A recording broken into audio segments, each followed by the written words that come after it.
makofi ya Miriam. Ngoja, otoro hamiti orogo. Lakini kwa nini makofi ya leo ni hafifu? Mko na uchoyo. Weka hiyo adija. Mko na uchoyo. Tupigie namna hiyo. Tumuongezee makofi. Tukiwa tumesimama hivyo, director wangu rafiki ya wasanii, director wa Lake Naivasha Institute, our friend, na najua labda atachomoka, amepeana msumari yake ya 10,000. Asante sana. Walio na misumari wakae nayo, tutaiokota. Lakini kabla, kuna wimbo lazima tuimbe. Kabla sijamrudisha mchungaji hapa, tuimbe. Neno liko. Rudi na rudi. Ekea. Weka hiyo.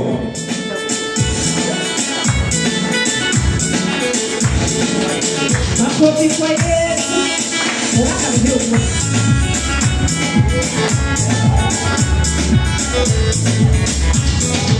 Yeah.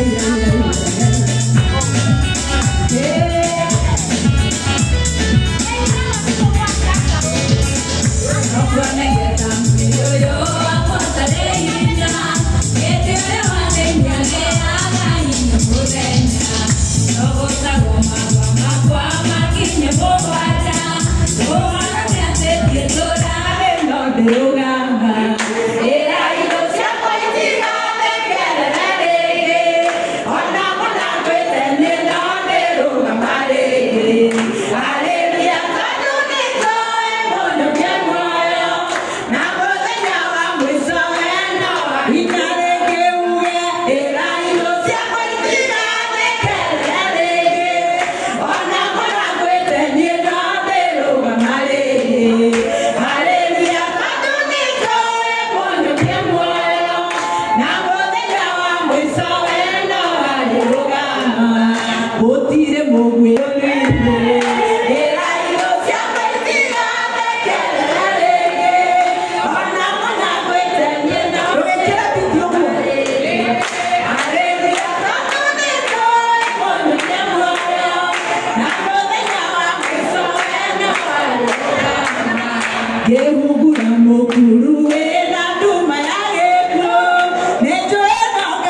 kwendaga rwimbo rũu rũhorio toine ũguo tondu the power in that song is in the words. Rimwe ciugo nĩ ikunĩkagwo nĩ gita na kĩbuci, but the power of that song is in the words. Words. Oh my God. Thank you mchungaji Rose. Tunaomba tuketi tu. Nikiwata is the English is English. Today the English is English. Ate wawedo ka. Tutikoro ba na kai tiraka. Tambuli ne kai tuna ne ga gwitu. Nani kana derete na hoya ya. No haria tuikarite nao hakuhi. Anjia ni kumagerete rungu rwakwa uri ithini. Muthikabu mwangiwe muira. Muthikabu ndewa wi muira. Ringi ndi mukuma ngoma. Na ringi tutikoro ri ngienda no keudo. Ogo ayi tikaiti. Ina beno tunaki. Na kabuni yangu ya CWC. Na kufanya events. Na kuheana ashas. Na kuina wonderful. Bigieni waruni makofi mazuri. Leo ratiba ya wachungaji haikuwa yangu. Karibu sana mheshimiwa Anne Wamuraga, tumpigie makofi kwa kufika. Na watu wengine wote waliofika tukiendelea, karibuni sana. Tulisema leo ni kipindi cha lala salama, ni matanga yetu ya mwisho hapa. Kesho ni kupumzika, Thursday tunaenda Dubai tukumalizia kazi. Sisi tukubaliana hiyo. Ratiba ya wachungaji haikuwa yangu, ilikuwa ya mchungaji Anne leo. Niombe kwa heshima na kurudishe, ujue vile utafanya na ujue tulikuwa tunangojea askofu. Hapo sasa. Asante. Tupigie tena makofi.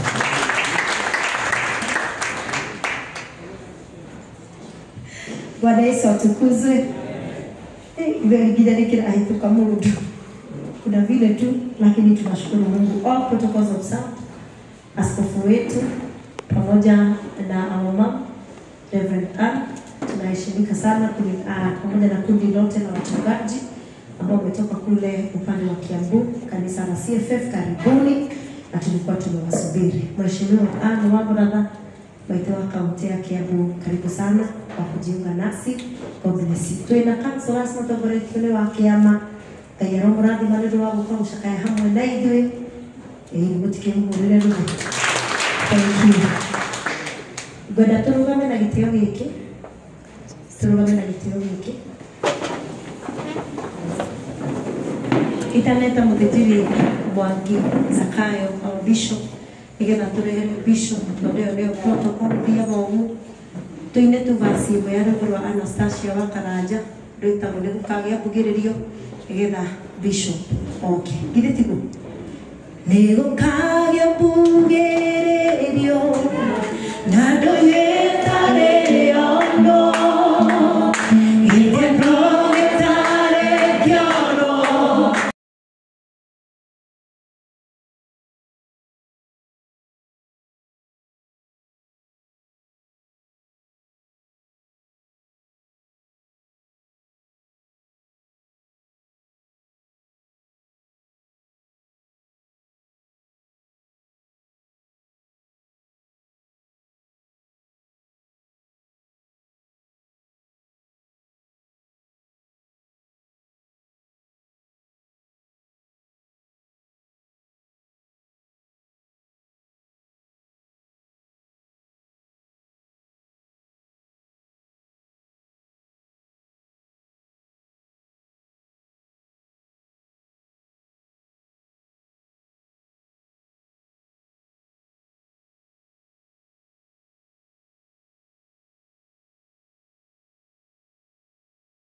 ujinga kitambo, maana ni mtu ambaye nilikuwa nini ndio ikagilia mambo. Like for example, nilikuwa wakati mmoja nahubiri chini ya mti, yule alikuwa interpreter wangu. Nilikuwa natoka pale Kist, nateremka mpaka kwa Maua Valentine kule Miguu, about like 3 kilometers and then back. So nikikuja nimetembea kutoka Kiambu nikifika Kist, yule ambaye ni interpreter yangu nilikuwa ninatumia Kiingereza throughout, maana nilikuwa tu nimetoka shule, so sikuwa nasikia kutumia any other language. So mimi nimeona Simon aliitwa Simon amekuja na baiskeli, akakuja wakapitana na gari Kist, akabebwa na Nissan. Mimi nikamuona juu hivi, nikaona baiskeli imegonga chini, imepasuka mara mbili. Simon amelala hapo. Mtu mwingine anafanya U-turn hapo faster, wakashukua yeye wakaweka yeye kwa gari wakakimbiza Kiambu. Mimi nikaenda Lanchawa chini ya mti. Nikaambia wale walikuwa wamenigojea hapo, hawakuwa wengi. Sasa hiyo nilikuwa nimejitahidi, walikuwa kama 20 hapo, lakini shamba mzima ilikuwa na over 800 people. Nikawaambia tafadhali mtaniwia radhi, nitahubiri kwa Kiingereza tu, kwa sababu mkalimani wangu amegongwa na gari hii na amekufa. Anaitwa Simon. I'll never forget. Simon amekufa. Hata hawakusikia anything. Hata mimi tulianza kulia. Dakika chache shamba mzima. Pastor ni atutaka Simon ile.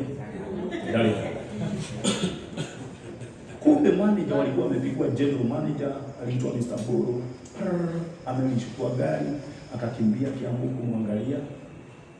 Na mimi Lanchawa tumemaliza, nimeenda nyumbani kupumzika, nikituliza moyo. Simon hayuko.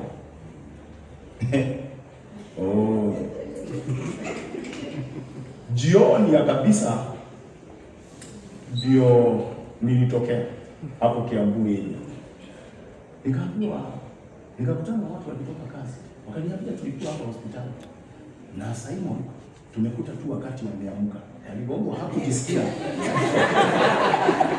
Simon aligongwa, alipelekwa hospitali akiwa hajisikii, lakini tumekuta amejisikia na amekaguliwa na daktari amesema hata hii kidole haijavunjika. Mundu ni enda ukuri ogima yogia hakiri. Maana seriously nikatoa habari ya mtu. Ili nisumbua. Maana shamba mzima 800 people walikuwa wanaongea juu yangu. Leo walikuwa wanatuhedi ya hadi.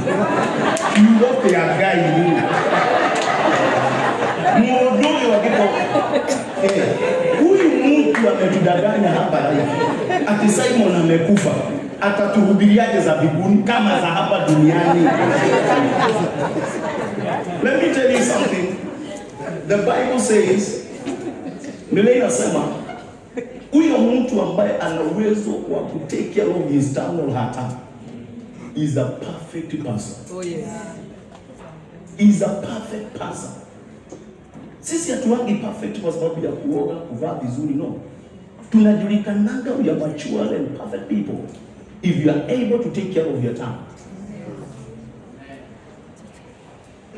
If you are able to take care of your time. Why? Because the power of life and death is upon your tongue. Unaweza ua, unaweza rudisha uhai. Bwana pewe sifa. Watu walijaribu kuua msichana. Msichana ameongewa miaka mingi. Ameongewa kwa familia. Ameongewa kwa nini, kwa kila kitu. Ameongewa kwa kipawa chake. Ameongewa ameolewa na msungu. Na huyu mtu tumekuwa na mambo. Mheshimiwa.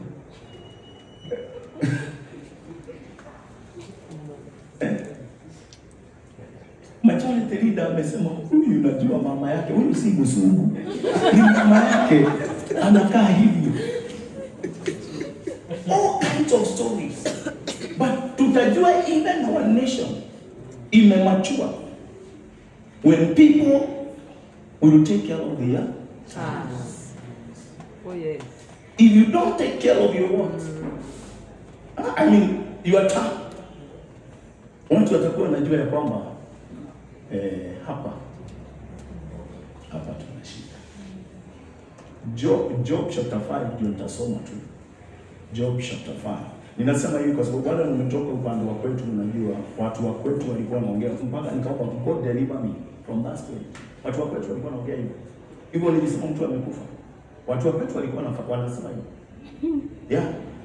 Na sasa kusema kwetu ni wapi, msianze kwetu tu kuna mzee tulifanyia maombolezo for 4 days. Alafu akatokea tukiwa kwa maombolezo.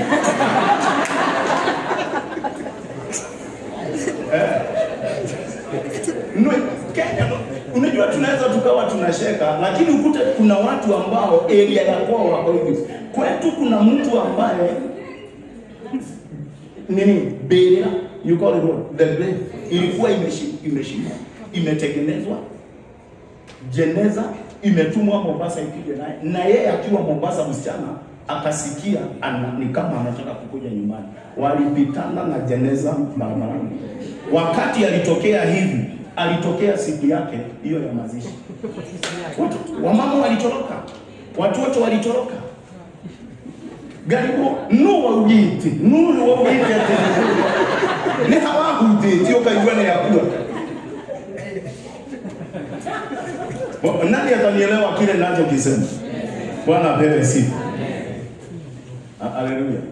Huyu mtu Ayubu anasema nini? Ayubu anasema Biblia inasema hivi, utafishwa na mapigo ya ulimi. Mundu inaandiko no ina Bible. No gomene. Utafishwa na mapigo ya ulimi. Kuna wakati mapigo ya ulimi huwa inakuja. No kwa kulia ndo marwana malaika idemu. Ni watu ambao wamepigwa mapigo ya ulimi. Ai mtu kukupiga na kiboko ni bure. Wangapi ulikuwa shule na ulikuwa unatandikwa tu watu, unatandikwa huko juu kwa sababu labda ulikuwa unruly kwa ofisi ya disciplinarian, unapigwa huko kwa discipline master, unapigwa huko, unawika, unapiga, lakini ukitokea macho ni ya white, hakuna kulia. Lakini mapigo ya ulimi ni mbaya. Please okro wigu kuna ni wanagia shiende. Dahuda. Hata wale wananisikia kwa mitandao. Mapigo ya ulimi ni mabaya. Ya Kikuyu inasemaje? Job chapter 5 verse 21. Inasema niare gukuraga waigiriro igenyo na agaguthara mwanangi kuuka. No hari ko yuki gikira. Uri na Gikuyu kigikira. Ogutura uhithito biario miuru ihana tarushamiu. Yes. Ogutura uhithito miario miuru ihana tarushamiu. Naguo kamia mwanangiko we ukawitigira. Yaani hayo ni maneno tu. Anasema utafishwa kwa maneno mabaya ambayo inakaa mijeledi. Inakaa mijeledi. Watu wengi unaona tunashinda tukiombea ya kwamba wanakuambia mimi naumwa pressure, mimi niko na kisukari, niko diabetes. Wote wacha nikwambie, tafuta historia. I have a very good friend of mine. Nilikuwa tumekuja tukiongea hiko na lete. Niliitiwa nikaambiwa ya kwamba aje ya kuja uangalie rafiki yako mzee. People will see your emptiness, immaturity, of foolishness, and such things. You will be considered a wise woman, a wise man, if you keep quiet to the end, up to the end of the matter. Then kutoka hapo. Bwana apewe sifa. Mungu awabariki. Aimiga ya muhide. Amen. Bwana apewe sifa. Waibadi wote, Mungu awafishe. Dunia iko na watu ambaya, Mungu awafishe. Wafanye mabiashara wote, Mungu awafishe na afishe watoto wenu. Nimewaambia mamangu angeinuka nini? Pressure. Kwa sababu ya nini? Kijana wake anakuja tu akilia. Hende tu tuibite muka igwana. Itiko kinyenye. Pressure. Ukiona watu wanagojeka, wengine unaona mnasikia mtu ati tulikuwa na yeye tu. Amelala tu amekufa. Unajua alikuwa nini? Hizo mahata tata nini? Ni kwa sababu ya mijeledi ya ulimi ya watu. Mtu anaongea mpaka asubuhi na moyo unakuwa. Watu wengi nimeombea wagonjwa watakuambia, na mimi ndio nawasikiza ya kwamba they have called me an outcast. You can get Jeremiah 30 verses 17. Ya mwisho tutafadhali mwache. Chairman sorry. Dakika moja tu. Jeremiah chapter 30 and verse 19. I will restore your health and heal your wounds, because they have called you and you that we hear na mudogo omera ni ndego moira not here. Niki gitulita mundu ucio wego arware agie na ironda cianda na ironda ici tuga ciandira ni tondu magutuite muikio na kiano maguikagia mundu maguikagia takibuka kundu na magacoka magawika makiugaga atiri riu nirio Zayuni itora ritari mundu uliugwe.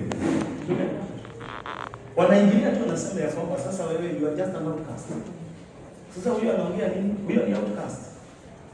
Unasukuma mpaka mwisho wake vinono tatizo. Alsa zikianza unakuta mtu hospitali. Vinono zinaanza. Magonjwa yanaanza. Kwa sababu ya watu kuongea wengi. And let me tell you something. It is my prayer. Kila mtu ambao umesikia. Angalia kumwaji ndio. Dukanavyo dutabudulieti. Amen. Nona wao kubudia ile oko lako kuna ndio kidogo ya. Ndio ni mena. Agikoro dikwa ya kile kile hadi kwa hapo. Ndio. Hakuna haja kuongea. Kwa hiyo mimi ninaomba wale wote ambao mnaonisikiza tafadhali, ninawaomba kwa sababu tunaishi taifa letu tunahuzunika, dunia mzima tunahuzunika. Mkubali tupumzishe msichana wetu Betty Bayo ambaye ameleta impact kubwa, ako na mashabiki wengi, ako na jamii, ako na baba wa watoto wake, ako na mume wake, ako na wazazi wake, ako na mzazi ambaye yuko kule Amerika, ako na brothers and sisters. Tumpumzishe msichana wetu kwa heshima, kwa sababu mazishi ya heshima ile ni bora zaidi kuliko mambo yale mengine. Nimesema mahali ya kwamba zamani tulikuwa tunapigwa, unaambiwa na dole muone kodi yako ndio ingeleta udhani. Na let me tell you the truth, hiyo ni jambo moja inafanya tuende church. Todo mundo alika kuonea dwarani yake. Ndivyo? Mundo alika kuonea dwarani yake. Bishop kule mlikotoa ndio na mundu ucio ni kwa tulikana ni yandara. Na leke kwile madiko mundu atuli manyo. Niko wana huko kuimuletea hivi na matibino haya makahuruka oguo ona miro haya orona oguo ni tondu wake haki ya umwe wao na ithuĩ tukahunuka tondu mũtungati hamwe na ithuĩ rĩu mathiko mau twathire tondu mundu ucio nĩ eragwo nĩ nyangaga ni kwa imo muno ukaigua thimu ona kwa muthuri wa gereire hau agithie bengi akiuga Kenya mbe nyingire mathiko thie bengi ngai ngiri 40 icio ciathire hingo mathiko-inĩ mundu athikagwo nĩ andũ araini yake nithia kanitha wa mbere nigetha ngathikwo wega tondu kwĩ mathiko ma bunda na ndiramũthomithirio niĩ ndikwenda gũgathikwo ta bunda gwenda andũ mena gĩtĩo na nguo na magaũni maikare hau